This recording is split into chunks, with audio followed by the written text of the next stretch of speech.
Pour être très chose, ce qu'on a voulu faire à M. Adiavon, c'est de la fraude procédurale. Tout simplement. C'est une fraude procédurale. Alors, Maître Paul Kato-Atita, vous avez presque juré tantôt que le 4 octobre dernier, Sébastien Germain Adiavon serait venu, se serait présenté à la criette, qui serait... Il serait arrêté, il serait biosé. Il n'y avait pas de doute dans mon esprit, moi, en observant de loin. Oui, mais sur la base de tout ce que vous avez démontré, c'est vrai que vous êtes un avocat, heureusement pas avocat de Sébastien Germain Adiavon, mais sur la base de quoi alors, après avoir fait tout ce développement, j'ai dit tout à l'heure que tout ce qui se dessine, c'est de la fraude procédurale. Qu'est-ce que nous appelons fraude procédurale dans notre jargon? C'est ce qui est prévu par les textes et appliqué comme tel, connu de tout le monde comme des principes probants, qu'on essaye de les faufiler, de les dévier du droit chemin. C'est ça contre la fraude. Mais celui qui fait une fraude de procédure, il le fait dans un but. Il ne le fait pas pour faire plaisir à celui contre qui il fait la fraude. Pas du tout. Il le fait parce qu'il veut atteindre un objectif. Et je vais vous démontrer un peu les choses. Vous prenez ce cas dont vous parlez là, par exemple. Je crois, si j'ai bonne mémoire, ce jugement a été rendu en novembre 2016. Bien sûr. 2 ans.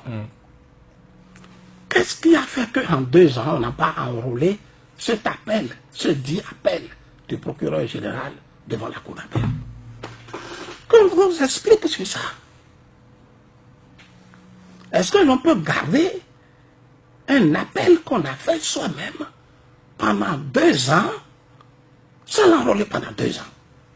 Sans l'enrôler, c'est-à-dire? C'est-à-dire que sans remettre le dossier, sans remettre le dossier de cet appel que l'on a avec soi au nouveau juge, c'est-à-dire le juge de la cour d'appel, qui doit en connaître.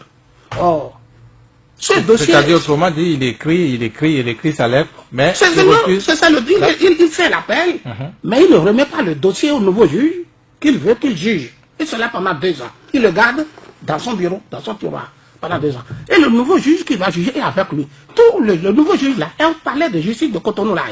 Si vous ne comprenez pas, je vais vous l'expliquer pour que vous voyez. Quand vous rentrez au palais de justice de Cotonou, vous arrivez à 2 grands bâtiments. L'ancien bâtiment là, c'est le tribunal de première instance. C'est dans ce bâtiment-là que Adiavon a été jugé et relaxé. Le procureur de la République a son bureau dans ce grand bâtiment-là. Son bâtiment-là. C'est lui qui garde les dossiers quand on fait appel.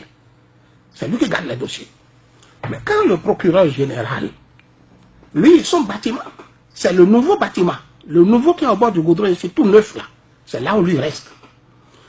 Quand il est allé faire son appel, là où il allait faire par erreur, tout le dossier doit lui être... Lui n'avait pas vu le dossier pour faire appel. Lui ne voit pas pour faire. Il le fait sur papier tout simplement. Il avait besoin des références du jugement. Mais quand il fait, le procureur de la République doit être informé aussitôt et lui prend tout le dossier complet là et il ramène à ce procureur général là dans le nouveau bâtiment pour dire tu as fait appel, voici le dossier. Dans la même maison. Dans la même maison. On n'a pas besoin de... On n'a pas besoin de taxi, ni de Zémidia pour aller. À pied, on le fait. Ce n'est pas eux, c'est les plantons qui le font pour eux. Dites-lui, son appel, voici tout le dossier. Il n'a qu'à remettre au juge, là. Le nouveau juge d'appel, là, pour qu'il tranche ça. C'est ça. Oui, mais comment, et ils ont fait 2 ans à garder ça là. Et non, écoutez-moi. Oui. Ils ont fait 2 ans à le garder. Qu'est-ce qu'il a pu faire qu'on a gardé ça pendant 2 ans? Oui, mais justement, est-ce qu'on peut se tromper ainsi? Est-ce que ça peut arriver? C'est là où je vous dis, je parle de fraude procédurale. J'ai commencé la fraude par là. 2 ans, on a gardé. Je vous dis. Depuis que nous avons le nouveau code de procédure, dans l'ancien temps, dans les années 60, les années 88, 86, 90, les dossiers d'appel traînaient comme ça sur 1 an avant d'être traduits de tribunal de première instance. Ça, c'était dans l'ancien temps. Mais depuis que notre État s'est investi, a mis les moyens, les bureaux ordinateurs, équipements, tout ça, les efforts qui se font par les différents gouvernements successifs jusqu'à aujourd'hui, il y a eu grande amélioration. Aucun dossier d'appel ne peut faire 2 ans encore dans le même tribunal. Dans le même tribunal. Ça, c'est pas un tribunal. Donc c'est au chapitre de la fraude procédurale. Et je viens. Et vous découvrez pourquoi ils ne l'ont pas mis à la cour d'appel maintenant. Vous constaterez que il a suffi de créer, parce que celui qui doit envoyer à la cour d'appel, c'est le procureur de la République, c'est lui que vous retrouvez maintenant à la Criette. Procureur spécial. Donc, à un moment donné, ils se sont rendus compte eux-mêmes que c'est un appel qui pose problème. Et que si ça va là-bas, à la cour d'appel, il ne peut y avoir que l'irrecevabilité dont les avocats parlent.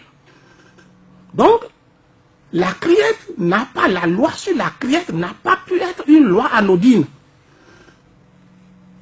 Ceux qui ont mis la loi sur la Criette, là, ne l'ont pas mis comme une loi banale. Non. Vous voulez dire qu'ils ont pris en compte ce schéma-là, cette complication qu'ils ont réglé? Ils ont certainement ciblé un certain nombre de procédures.